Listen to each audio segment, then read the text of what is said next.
او ډېر قدرمن ولسه کڅه دعا کوله د ګیلمان د شهادت پیرا کېږي خو میش اظهار دا نه محسوسوي چې دی د میش په څنګ کې نشته ځکه چې د ژوند ډېر معاملات داسې دي چې میش دی پرېوځي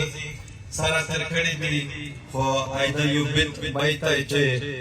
لالیا دا خو انقلاب د زړه نه ماتوي یو ورځ به داسې شیخ خبر چې ګیلمان شهید دی بهرحال د ده شهادت یا د ده د وطن د پوره مبارزه یا د وطن د پوره مزاحمت لکه څرنګې چې په منامخته ډېرې خلکې دا خبره وکړه چې د ده ژوند په دومره پړاوینه په دومره زود د تفصیل سره مخامخ دی ډاک دی چې میږ یې په یوه یا په دوې ورځې کې یا په میاشته کې نشي خوندولی هغې بنیادي وجه هغه دو که تاسې خبر وئ په دغه وطن کې کیم تعهدات چې د میش سره تېره کېږي یا کومه ډېټه میش کالېکټ کړي دو چې په لاکینه پښتونه مړه دي په لاکینه پښتونه په دغه جنګ کې مړه شول د ډرون نه مړه شول د هسپتې پې ولګېدل همدارنګې په لیارې باندې ډایرکټ په فایرینګ ولګېدل په اپریشنونه کې مړه شول آیا تاسې ځلې دي چې هغې ستاینه چا کړې وي ولې دا خلک ستایل شي چې د قوم د پوره مبارزه وکړو د قوم د پوره ژوند تېر کړو میش ولې دا ستایي صرف دا نه چې دا هېڅ خبره ده ته چې دغه تاریخ ته لوټ شئ میش باچا خان ولې ستایي ځکه چې د قوم د پوره ده په ژوند باندې سختۍ تېرې کړي دي میش ثبت خان ولې ستایي ځکه چې د قوم د رهنمایۍ د پوره یوه لار تېره کړې وه میش د خړ کمر شهیدون ولې ستایي میش د وانه شهیدون ولې ستایي میش عارف افغان ولې ستایي میش ارمان لودي همداسې عثمان لالا پرسا مولانا خانزیب تر دې حده چې ملي شهید ګیلمان دا ولې ستایي دا په دغه خاطر چې دی ژوند چې کېږي دا د قوم د پوره وه د وطن د پوره وه د وطن په معاملات کې نه یې ورځ کتلی دو نه یې شپه کتلی دو نه یې هم کتلی دی نه یې تکلیف کتلی دی په هر حالت کې د قوم سره وي په کوم عیان حال په کوم باندې قرباني چې ورکړې شوي هغه حال هغه د تاریخ په سلنه کلونه کې پرېت وي ژوندی وي د ده یادونې وي د ده شخصیت ژوندی وي نن د ګیلمان دوهم تلین دی یقینا چې د ده تلین سره سره په ټول افغان ملت کې د ده هغه مبارزه ستاینه وشوله بیش که د امریکې نه ورته سرته شي تر د افغانستانه بېره چې یو ور په دا خوره باندې پښتین پرت دی دا یې ویلی ستایي په دا قرباني باندې د قوم د پوره چې ده څه کړي وي ما باندې دی نن د هر چا هغه ته ویړ دی ایون که د پنځه پولې ژوندکی ښه دی خو ګیلمان پېژني د قوم د پوره د ده چې کوم اشعار دي نظمونه دي ایزار دي وایي هر قوم سړی چې کسې د ګیلمان د تعریف د ګیلمان د مبارزې ذکر اسکار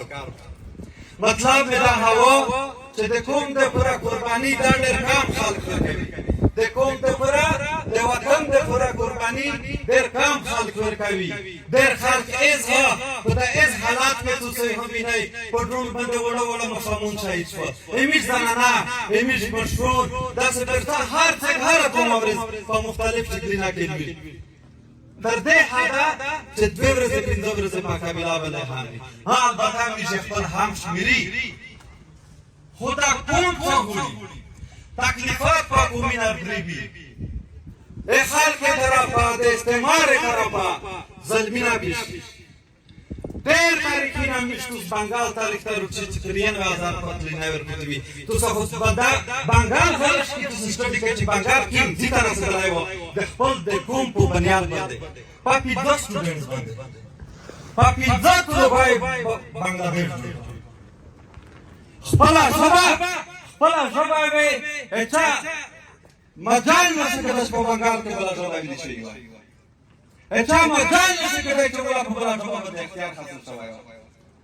نن میش په سیند کې لکه څرنګه چې محمد الله خبره وکړله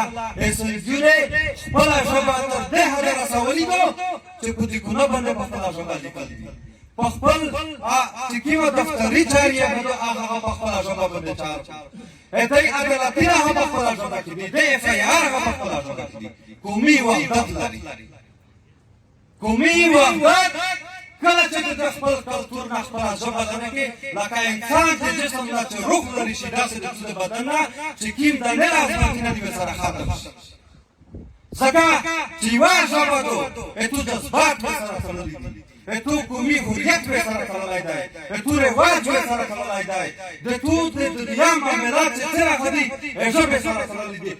که ژبه دې هېره کړله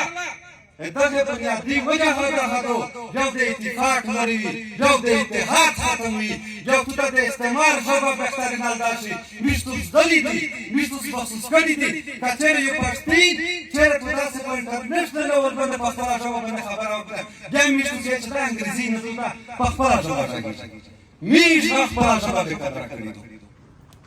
دي کوم مینه چې د ظالم خلاف درېږي هغه عاشق نظاری به سوچی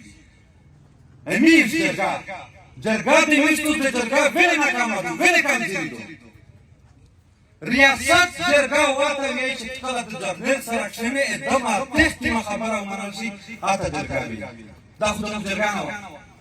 دا خودم رواج نو مو جرگاه هغه جرګه وه چې د کلي یا د وطن خلق مشرتابه چې د کلي مشر وه د علاقې مشر وه د شخص مشر وه دا یوه جمهوري لار وه چې مشتوس په کلي په وطن په پښتې کې تېره کړې وه هغه په بنیاد یوه جرګه تشکیل کوله ځکه د ځوانځای په لیول ذکر وکړه هم که د پښتون په لیول ذکر وکړه یا د کلي یوې ټولګۍ ذکر وکړه په داسې لحاظو جرګه ترکېده هغه نماینده جرګه وه هغه فیصله کړله هغه فیصله چې کومه وشوله قوم هم منله او بل چا ته هم میږ اختیار پرې ورکوه چې دا چې میږ اخرنۍ فیصله شوه نن جرګه یې میږ داسې محدوده کړي دو که چېرې میږ ته کارمل وو چې جرګه وه هر بحث هر ډایرکشن درکوي هغه الفاظ دا نه وي چې پته وایي چې که نظر ته سوز کړه سوز نه بدماشي درکوي درته وایي چې دا څوک دی دا څوک دی څه ورځې مخکې به دا د دې څه دي چې کیم خلق دی ورغوښتي کرینا خالی کوي تو سے خواہ شریکا نہیں خواہ شریکا تو سے کا وزای یعنی تو سے بچه کنه وزای میشه بیا میش اپریشنینا باید داغا ذکر بار بار پدا نوشی